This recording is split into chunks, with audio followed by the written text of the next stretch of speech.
أعوذ بالله من الشيطان الرجيم بسم الله الرحمن الرحيم سنريهم آياتنا في الآفاق وفي أنفسهم حتى يتبين لهم أنه الحق أولم يكف بربك أنه على كل شيء شهيد. Soon will we show them our signs in the farthest regions of the universe and in themselves until it becomes manifest to them that this is the truth. Is it not enough that your Lord is witness on all things? Surah Fussilat, Ayah 53. This beautiful verse of the Quran carries a profound message about the signs of Allah's existence, power and truth in both the vast universe and within the human self. In this verse, the Quran mentions about signs existing in the universe and signs existing within human body. Allah promises to reveal His signs in the farthest reaches of the cosmos, galaxies, stars, planets, and the laws governing the universe. Modern science continues to uncover the precision and complexity of the universe, pointing to a divine creator, such as the Big Bang, fine-tuning of physical constants, and the order in celestial bodies. The human body, mind, and soul are miracles in themselves. DNA, consciousness, the balance of bodily systems, each revealing layers of intricate design and mystery. The more we study biology, psychology, and neuroscience, the more we see evidence of intelligent design. From this verse of the Quran, we get two important lessons. The first lesson is the faith in science, and the second one is the continuous revelation of science. Islam encourages the study of the universe and self-discovery as paths to recognizing Allah. As science advances, more Quranic truths such as embryology, cosmic expansion become evident. Both external cosmic and internal human science lead to the inevitable conclusion that the Quran is the truth from Allah.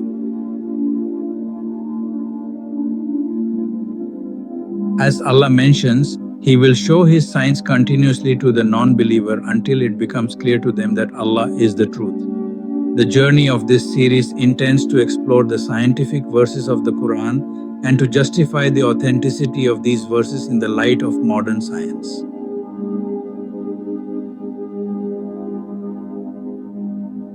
In the Middle Ages, and even in more recent time, reproduction was surrounded by various myths and superstitions.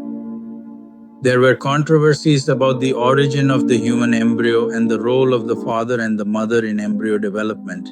The first written record of embryological research is attributed to Hippocrates, recognized as the first true embryologist who believed that organisms were fully formed in miniature inside germ cells. Before Islam, and for a long time afterward, it was believed that the embryo originated from menstrual blood. This concept prevailed among all physicians even after the discovery of the microscope. Many anatomists claim that the male fluid has no effect on the creation of a child except for the coagulation of the menstrual blood. In 1651, William Harvey stated that all life initially comes from an egg, and all adults are already present in a smaller size in the egg. Some believed that the eggs were being packed together. The ovaries of the Eve, the mother of the human race, were supposed to have contained the eggs of all human beings packed together one inside the other. This hypothesis came into favor in the 18th century. According to this theory, the new human being is in a miniature form in the gamete. One school of thought that relied on the work of de Graaf believed that the preformed individual was in the ovum, which grew in the uterus to form a newborn, and therefore the mother had the main role, not the father.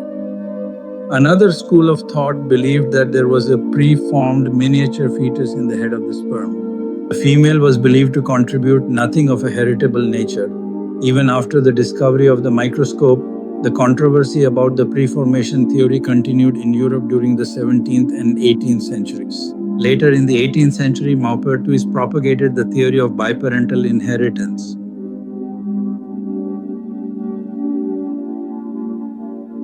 Although spermatozoa had first been seen in the 17th century by Ham and van Leeuwenhoek, but sperm function was not understood. In 1775, Spallanzani, the Italian biologist and physiologist, showed the necessity of both the ovum and sperm for the development of a new individual. The controversy ended around 1841 when Swiss anatomist Rudolf Albert von Kolliker stated that sperm cell must come into contact with the female egg cell for successful reproduction. Following this step forward, scientists generally accepted that both parents shared in the origins of the offspring. So, from the above discussion, we see science didn't have clear knowledge about the origin of the human embryo and the role of the father and the mother in embryo development before the 19th century. 1200 years before the above controversy, Quran mentioned, O mankind, we created you from male and female. Surah Al-Hujurat, Ayah 13. Verily, we created human being from mingled liquids, mixtures of germinal drops. Surah Ad-Dar, Ayah 2. Here, mingled liquids are the mixture of male sperm and female ovum or egg, which form the zygote after fertilization of the ovum with sperm, resulting in the formation of a human embryo. So Quran mentioned 1400 years ago that male and female both are responsible for the creation of a human child, which modern science discovered it recently. The discovery of the various and successive stages of human development has been complex and difficult throughout the history of embryology. Necessary technology to see and study the embryo in the uterus was not available before the invention of the microscope in the 17th century. This is due to the extremely small size of the embryo, especially in early weeks of pregnancy. Even after the invention of modern technology such as ultrasonography, CT scan, and MRI, today it is extremely difficult to assemble such a series. The first modern standardized system for developmental chronology of the human embryo is based on work by Streeter in 1942, O'Rahilly and Mueller in 1987. It is known as the Carnegie stages and comes from the Carnegie Institution of Washington. In the year of 1956, ultrasound was first used for in obstetrics and gynecology by Ian Donald and his team from Glasgow. Modern imaging technology CT scan was developed in 1970 and MRI after 1972 and are detecting very precisely different stages of embryo and fetal development inside the mother's womb. With the advancement of scientific knowledge and modern technology, what science has discovered recently about the origin of the human embryo and its development, the Quran mentioned in detail and precisely more than 1400 years ago. The Quran, which was revealed in the 7th century, represents the first available reference that mentions distinct stages of the embryo with successive transformations. Quran provides nomenclature and terminology descriptive of embryo's outward appearance and the main process and events of each stage. The Quran mentions, He creates you in your mother's womb, one development after another or one stage to another in 3 layers of darkness. Surah Al-Zumar, Ayah 6. It is surprising that when the Arabian people were in a completely dark era, the Quran mentioned that human beings develop from one stage to another stage inside the 3 dark layers of the mother's womb. Not only that, the Quran has also given a special name to each stage.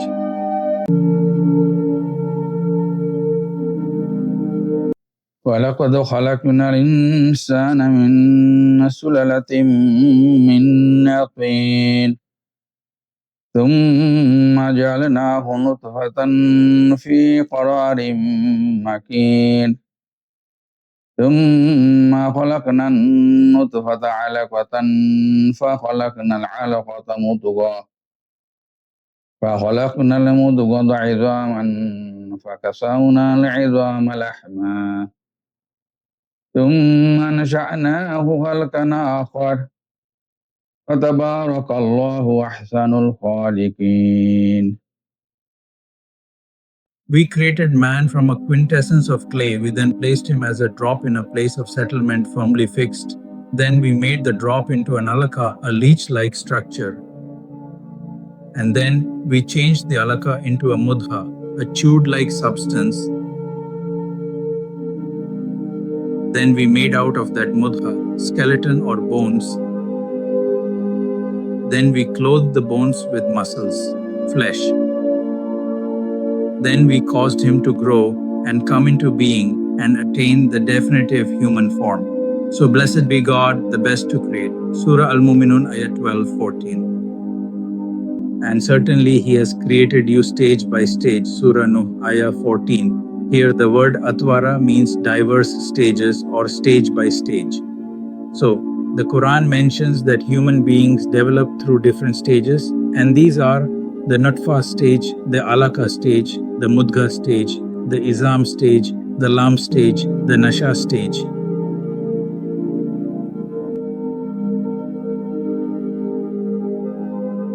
When the Prophet, peace be upon him, said, "We are an unlettered people, we neither write nor calculate. The month is like this and this, that is, sometimes 29 and sometimes 30 days. At the same time, it was mentioned in the Holy Quran, all praise is for Allah. He will show you His signs and you will recognize them, and your Lord is never unaware of what you do. Surah Al-Naml, ayah 93.